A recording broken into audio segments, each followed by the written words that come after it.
warahmatullahi wabarakatuh. Waalaikumsalam warahmatullahi wabarakatuh. Waalaikumsalam warahmatullahi wabarakatuh.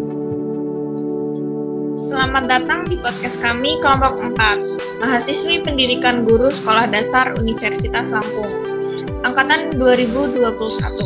Pada kesempatan kali ini, kita akan membuat video dengan tema ganti menteri, ganti kurikulum. Di sini kita akan membahas tentang kurikulum-kurikulum yang pernah berlaku di Indonesia. Nah, sebelum itu, saya akan memperkenalkan dulu nih teman-teman saya, kakak-kakak saya yang cantik ini. Yaitu ada Kak Ayu Katmianti. Halo Kak Ayu. Halo Kak Anissa. Lalu ada Kak Negi. Halo Kak Negi. Halo Kak Anissa.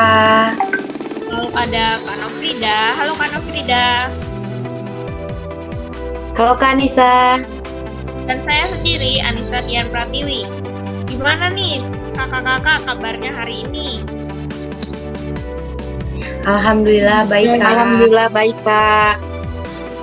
Alhamdulillah, saya nggak ditanya nih gimana kabarnya. Wah, gimana nih kabarnya Kak Anissa Dian? Alhamdulillah baik. Kita mulai aja ya pembahasan kita tentang kurikulum-kurikulum yang pernah berlaku di Indonesia. Sebelumnya, ada yang udah tahu belum tentang kurikulum-kurikulum yang pernah berlaku di Indonesia itu apa aja? Tahu dong Kak. Tahu dong Kak. Untuk kurikulum-kurikulum yang pernah berlaku di Indonesia sendiri yaitu ada kurikulum 1994, kurikulum 2004, kurikulum 2006 atau KTSP, kurikulum 2013, dan kurikulum hingga saat ini yaitu kurikulum Merdeka. Nah, kita udah tahu nih ya tentang kurikulum-kurikulum yang pernah berlaku di Indonesia. Itu tadi udah disebutin sama Kak Negi, ada banyak banget.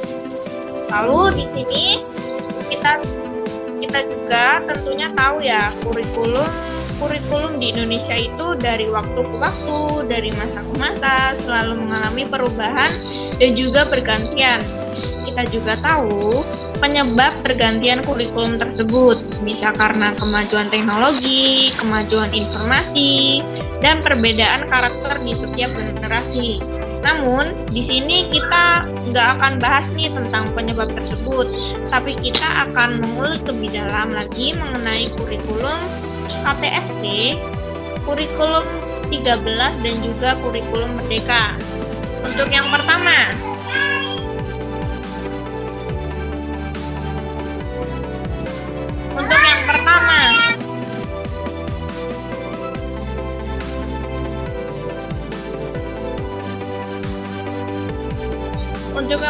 nih kita akan bahas tentang sejarah masing-masing kurikulum.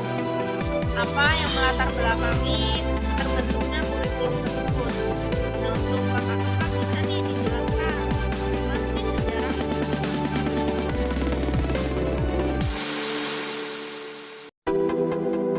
Boleh nih Kak, untuk yang pertama yaitu sejarah kurikulum dari kurikulum KTSP sendiri atau biasa disebut dengan kurikulum 2006 yang dimana awal mulanya itu ketika uji coba KBK dihentikan lalu munculnya tingkat satuan pendidikan yaitu KTSP, di mana perbedaan paling mencoloknya sendiri terdapat pada guru yang lebih diberikan kebebasan untuk merencanakan pembelajaran yang sesuai dengan lingkungan serta kondisi siswa dan kondisi sekolah itu berada. KTSP atau kurikulum 2006 sendiri merupakan kurikulum operasional yang disusun oleh dan juga dilaksanakan di masing-masing satuan pendidikan.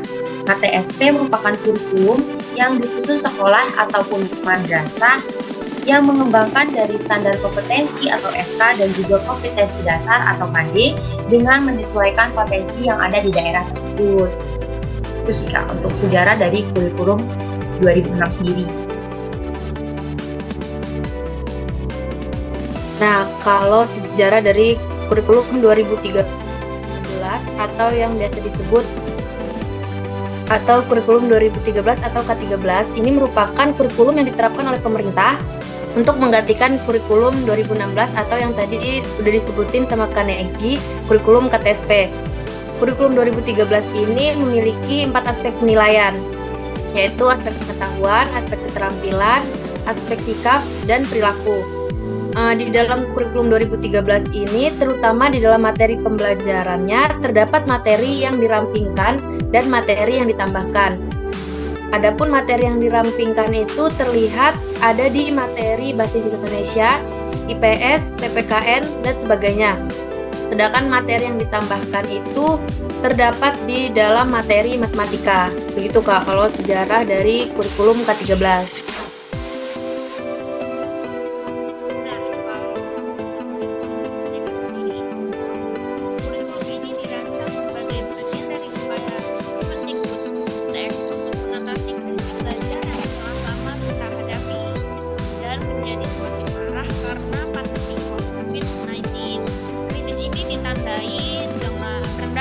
Belajar siswa, bahkan dalam hal yang paling mendasar seperti literasi membaca siswa.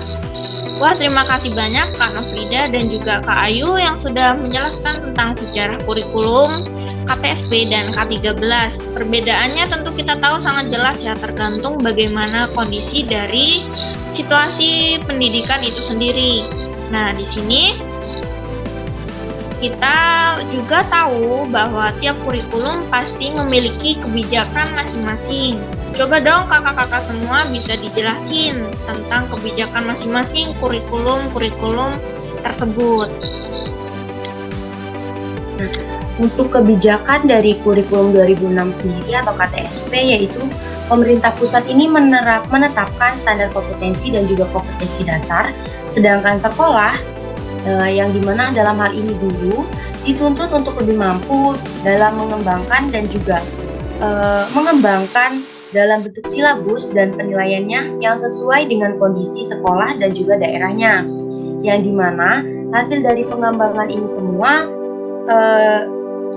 dapat berupa mata pelajaran yang pun menjadi sebuah perangkat yang dinamakan kurikulum tingkat satuan pendidik atau KTSP.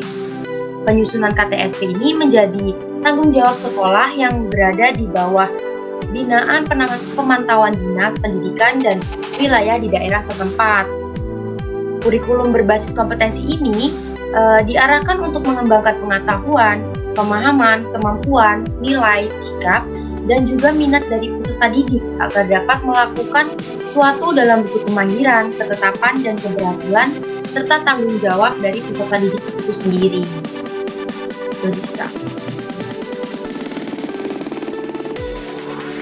Kalau kurikulum 2013 ini diyakini sebagai kebijakan yang strategis dan disiapkan untuk menghadapi tantangan. Kebijakan kurikulum 2013 akan mampu memerankan fungsi penyesuaiannya, yaitu kurikulum yang mampu mengarahkan peserta didiknya, mampu menyesuaikan dirinya dengan lingkungan, baik lingkungan fisik maupun lingkungan sosial yang terus-menerus berubah. Kurikulum 2013 ini dirancang dalam proses yang cukup lama, Kak. Jadi tentunya dengan berbagai pertimbangan dalam rangka untuk meningkatkan kualitas pendidikan di negara ini, kurikulum 2013 menawarkan konsep tersendiri yang relatif berbeda dengan konsep kurikulum sebelumnya gitu. Kurikulum 2013 juga lebih menekankan pada pendidikan karakter. Implementasinya, pendidikan karakter diintegrasikan dalam seluruh pembelajaran pada setiap bidang studi. Selain itu, kurikulum ini juga menekankan pada pembentukan sikap spiritual yang terdapat di KI 1 dan sikap sosial pada KI 2. Gitu, Kak. Lalu untuk kebijakan kurikulum Merdeka sendiri itu ada mempelajari kurikulum Merdeka di platform media mengajar, lalu mempelajari kurikulum Merdeka di pelatihan mandiri dan juga capaian pembelajaran dan juga terdapat alur tujuan pembelajaran atau biasa yang disebut ATP. Nah, itu tadi kita sudah mengetahui ya tentang kebijakan-kebijakan yang terdapat di setiap kurikulum. Kita juga tahu bahwa kebijakan yang terdapat di dalam kurikulum pasti akan membawa pendidikan ke arah yang lebih baik. Nah, kita ketahui juga nih bahwa setiap kurikulum itu memiliki ciri-ciri yang berbeda. Ciri-ciri yang menjadikan tiap kurikulum memiliki nilai tersendiri. Baik untuk kakak-kakak yang cantik, mungkin bisa dijelaskan nih ciri-ciri khas masing-masing kurikulum. Nah, untuk ciri khas dari kurikulum 2006 sendiri atau KTSP yaitu terdapat 5 ciri. Yang pertama itu di mana KTSP sendiri menekankan pada tercapaian kompetensi siswa baik secara individual maupun secara klasikal, yang dimana dalam KTSP peserta didik dibentuk untuk mengembangkan pengetahuan, pemahaman, kemampuan, nilai, sikap, dan minat yang akhirnya akan membentuk pribadi yang terampil dan juga mandiri. Lalu yang kedua, yaitu KTSP sendiri berorientasi pada hasil belajar atau learning outcome dan juga keberagaman. Dan yang ketiga yaitu sumber belajar di kurikulum KTSP ini bukan hanya dari guru, tetapi juga sumber belajar lainnya yang memenuhi unsur edukatif.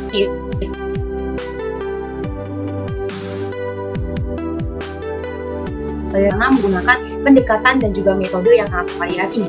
Dan yang kelima yaitu penilaian penekanan pada proses dan juga hasil belajar dalam upaya penugasan atau pencapaian suatu kompetensi. Itu sih Kak untuk ciri. Kalau ciri-ciri dari kurikulum 2013 sendiri itu juga ada 5 ciri-ciri.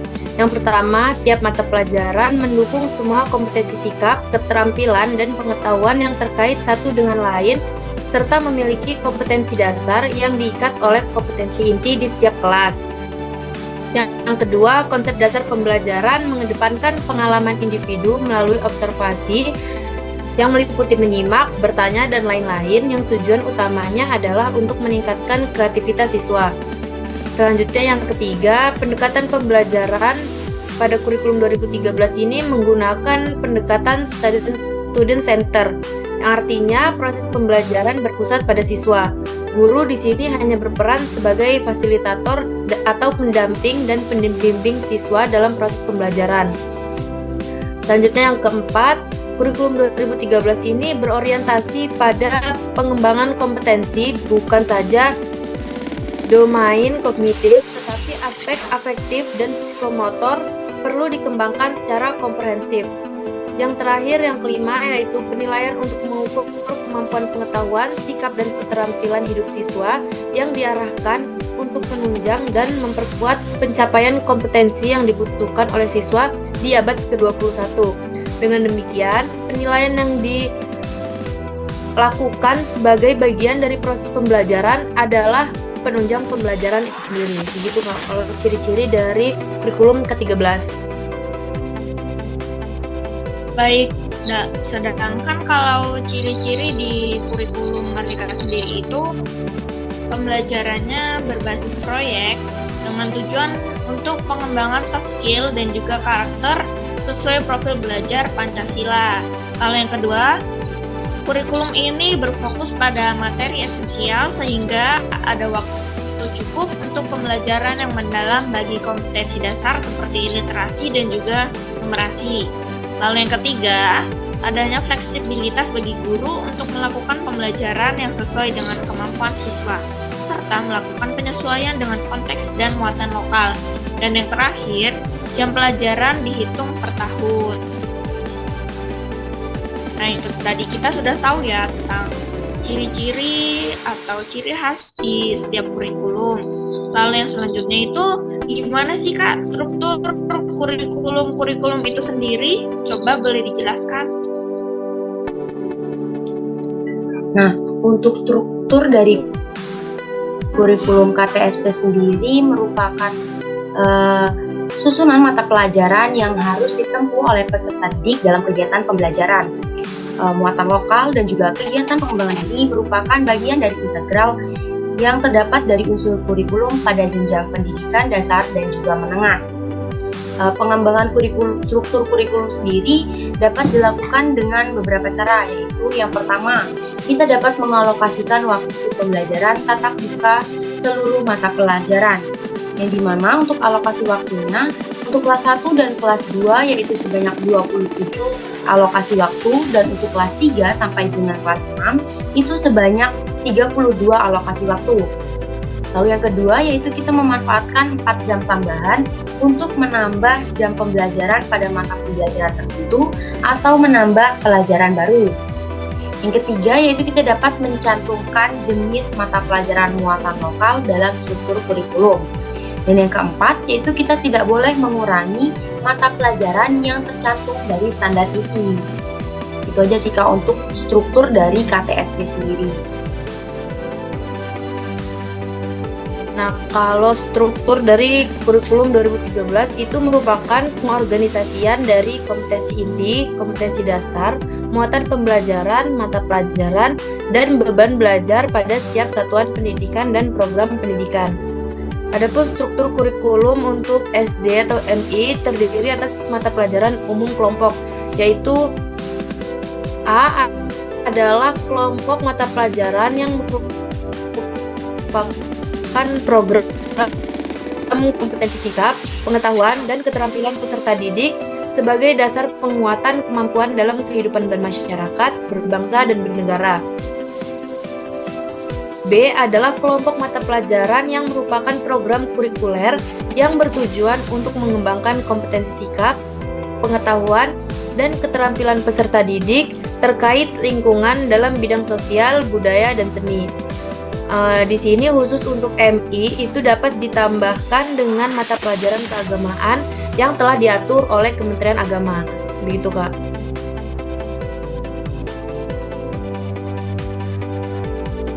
Baik, lalu untuk struktur kurikulum Merdeka sendiri itu terdiri dari kegiatan intrakurikuler, proyek penguatan profil pelajar Pancasila, dan juga ekstrakurikuler.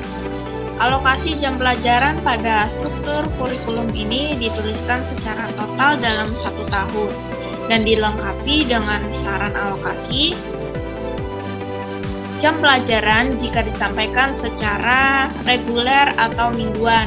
Struktur kurikulum Merdeka dibagi menjadi 3 fase, yaitu fase A untuk kelas 1 dan 2, fase B untuk kelas 3 dan 4, dan fase C untuk kelas 5 dan 6.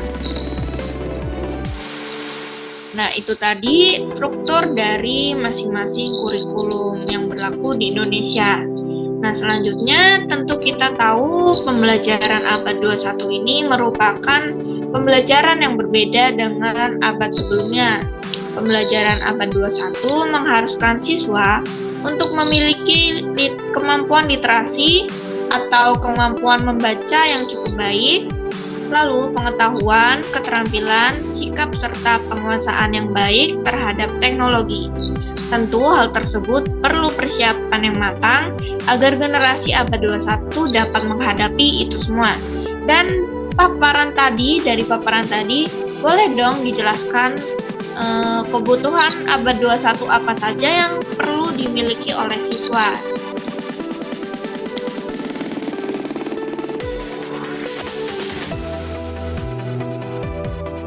Baik, untuk kebutuhan pada kemampuan abad 21 sendiri, adapun kompetensi yang harus dimiliki siswa dalam kebutuhan abad 21 yang dimaksud yaitu meliputi keterampilan berpikir kreatif atau creative thinking, berpikir kritis dan juga pemecahan masalah atau critical thinking and problem solving, berkomunikasi atau communication, dan berkolaborasi atau collaboration, yang dimana 4C tersebut mulai ditanamkan baik dalam proses pembelajaran.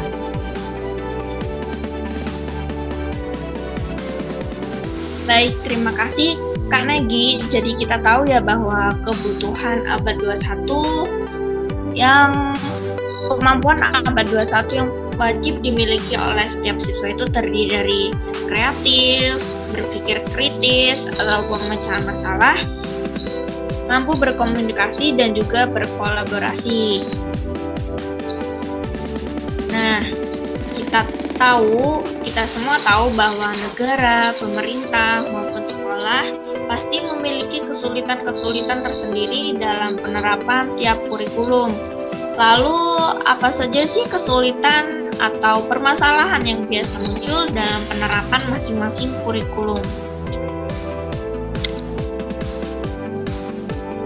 Nah, untuk kurikulum KTSP sendiri, permasalahan yang dihadapi dalam penerapan KTSP yaitu kurangnya pemahaman guru dalam menyusun RPP. Lalu, kegiatan pembelajaran yang tidak sesuai dengan RPP dan kurang tersedianya alat peraga dan juga media pembelajaran dalam kegiatan pembelajaran. Itu sih Kak, kurang lebihnya.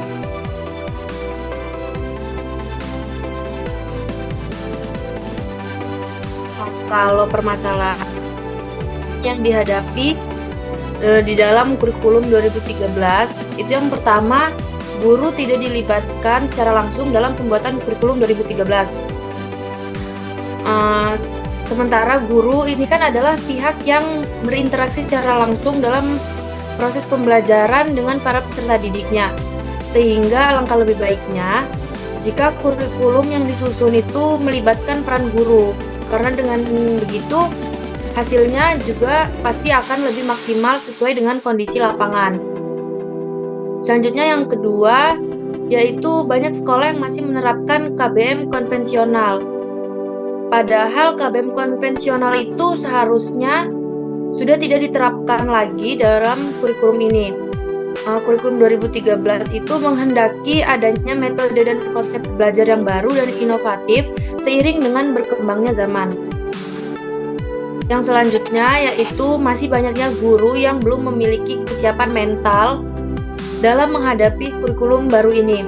Salah satu sebabnya adalah karena kurangnya kompetensi dan kapasitas guru dalam memberikan pengajaran, sehingga capaian dari kurikulum ini pun menjadi terhambat. Maka dibutuhkan pelatihan dan bimbingan khusus kepada semua guru. Selanjutnya yaitu masih banyaknya guru yang kurang tepat dalam memahami konsep kurikulum ini, sehingga guru kurang memberikan penjelasan materi karena terlalu fokus kepada konsep pembelajaran aktif dan mandiri yang ditawarkan oleh kurikulum ini. Yang terakhir yaitu banyaknya guru yang kurang kreatif dalam penyusunan RPP. Padahal RPP di sini tuh sangat mempengaruhi hasil pembelajaran. Karena seperti yang kita ketahui bahwa semakin baik RPP itu dibuat, maka hasil pembelajarannya juga pasti akan semakin maksimal. Lagi-lagi hal ini tuh disebabkan karena kemampuan dan kualitas guru yang masih kurang, gitu Kak. Baik, untuk permasalahan yang muncul di dalam penerapan kurikulum Merdeka itu sendiri itu ada dari terkait dengan literasi, karena kurikulum Merdeka itu kan membuat siswa untuk meningkatkan literasinya dan juga numerasi. Nah, kendalanya itu ada di literasi, referensi, lalu akses mereka, dan juga kompetensi guru dan pengelolaan waktu. Beberapa guru masih mengandalkan buku paket, baik guru, siswa maupun buku guru sebagai salah satu sumber belajar. Sedangkan sumber belajar tersebut itu pada kurikulum ini dianggap tidak penting. Itu. Nah, dari paparan kakak sebelumnya, kakak semua tadi, kita tahu ya ternyata banyak sekali permasalahan-permasalahan yang muncul dalam penerapan masing-masing kurikulum. Permasalahan tersebut tentunya dapat diatasi dan dibenahi dengan melakukan inovasi, terobosan, dan juga alternatif yang dapat meminimalisir permasalahan tersebut. Kita juga tahu bahwa kurikulum pasti kan memiliki program untuk menunjang keberhasilan kurikulum tersebut untuk meningkatkan kualitas pendidikan. Program pembelajaran itu ada meliputi RPP, penilaian, dan yang lainnya. Boleh dijelasin Kak, gimana sih program-program atau program yang diterapkan tiap kurikulum itu gimana supaya teman-teman kita tahu?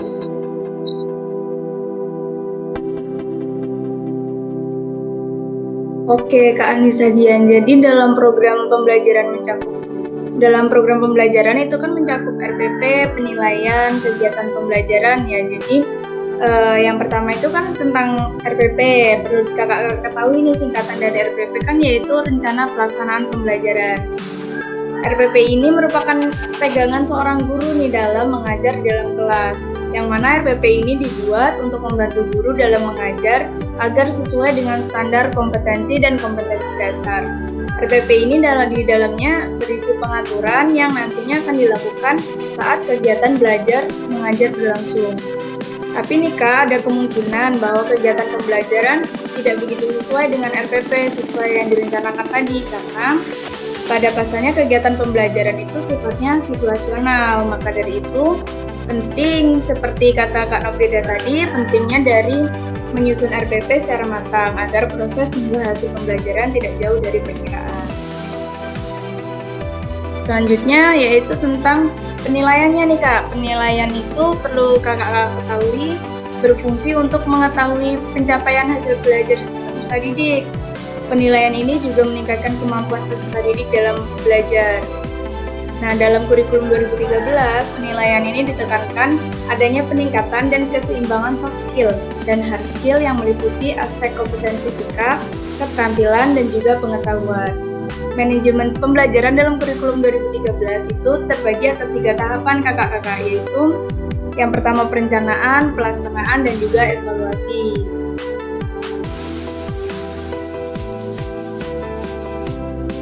Lalu untuk kegiatan pembelajarannya sendiri itu gimana sih Kak? Nah, untuk kegiatan pembelajarannya sendiri, sebelumnya kegiatan pembelajaran itu kan proses pendidikan yang memberikan kesempatan nih kepada peserta didik untuk mengembangkan potensi mereka menjadi kemampuan yang semakin lama menjadi semakin meningkat dalam pengetahuan, berpikir, sikap, dan juga kebiasaan-kebiasaan serta keterampilan yang diperlukan untuk hidup dan untuk bermasyarakat. Oleh karena itu, kegiatan pembelajaran itu diarahkan untuk memberdayakan semua potensi peserta didik menjadi kompetensi yang diharapkan. Gitu Kak. Baik, terima kasih Kak Ayu. Jadi program yang direncanakan dan dirancang oleh pemerintah itu banyak sekali ya demi menunjang kemajuan pendidikan dari masing-masing kurikulum. Nah, kita juga pernah dengar nih ada yang namanya Student Center Learning yang udah dijelasin sama Kak Nofrida tadi, dijelasin sedikit, dan juga ada Student Active Learning. Boleh nggak dijelasin sekalian nih, apa sih itu dan juga lebih spesifik penjelasannya? Oke, siap. Jadi untuk Student Center Learning itu kan suatu model nih atau metode atau juga bisa disebut sebagai pendekatan pembelajaran yang di dalamnya itu menempatkan siswa atau peserta didik sebagai pusat dari proses belajar mengajar, sehingga nantinya akan mengembangkan minat, motivasi, dan juga kemampuan peserta didik itu secara individu menjadi lebih aktif nih Kak, kreatif dan juga inovatif. Serta nanti peserta didiknya itu dapat memiliki rasa tanggung jawab terhadap proses belajarnya sendiri. Sementara Student Active Learning itu pembelajaran yang nantinya mengajak siswa untuk aktif dalam mengikuti kegiatan pembelajaran yang berlangsung.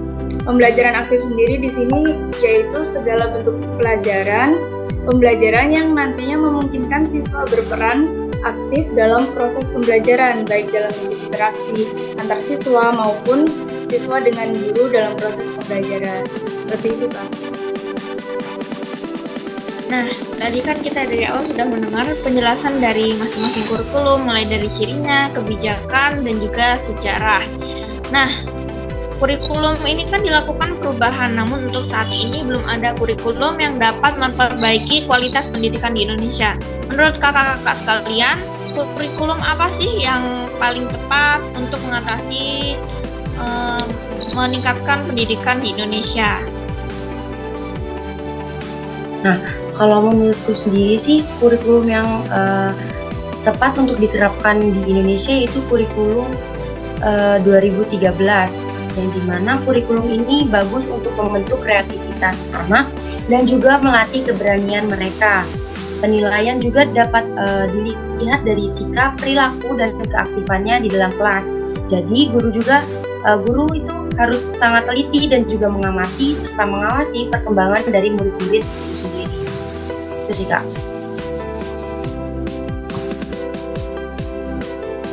Kalau menurut aku ada sedikit perbedaan pendapat sama Kanegi ya. Kalau menurut aku kurikulum yang cocok digunakan di Indonesia saat ini guna untuk mengajar learning loss atau yang sering kita pahami itu ketertinggalan Indonesia dari negara lain, yaitu kurikulum merdeka. Kenapa? Karena dalam kurikulum ini struktur pembelajarannya lebih fleksibel, di mana guru dan sekolah dapat menentukan jam pelajaran per minggunya karena targetnya dipenuhi selama 1 tahun agar bisa matang dimengerti oleh siswa. Kemudian kurikulum merdeka ini juga memberikan keleluasan kepada guru untuk menggunakan berbagai perangkat ajar sesuai dengan kebutuhan dan karakter peserta didiknya. Begitu Kakak, kalau menurut aku. Nah, saya setuju nih sama Kak Vivi. Tapi saya ingin memberikan penjelasan saya sendiri mengenai kurikulum merdeka itu. Jadi, kenapa sih menurut saya kurikulum merdeka itu dianggap kurikulum yang paling tepat untuk digunakan di Indonesia? Karena menurut saya kurikulum ini memiliki pendekatan budaya di dalamnya. Kurikulum merdeka ramah dengan budaya lokal. Karena berbasis proyek sesuai kondisi di masing-masing lembaga pendidikan. Kita mengingat bahwa Indonesia ini memiliki latar belakang agama, budaya, dan juga bahasa yang berbeda. Kurikulum merdeka tidak akan terasa asing karena dapat disesuaikan dengan latar belakang pelaku pendidikan di tiap-tiap daerah. Apabila kita kaitkan dengan teori pendidikan, kurikulum merdeka merupakan kurikulum yang berbasis budaya, sebuah pendekatan berbasis budaya yang akrab dengan pembelajaran.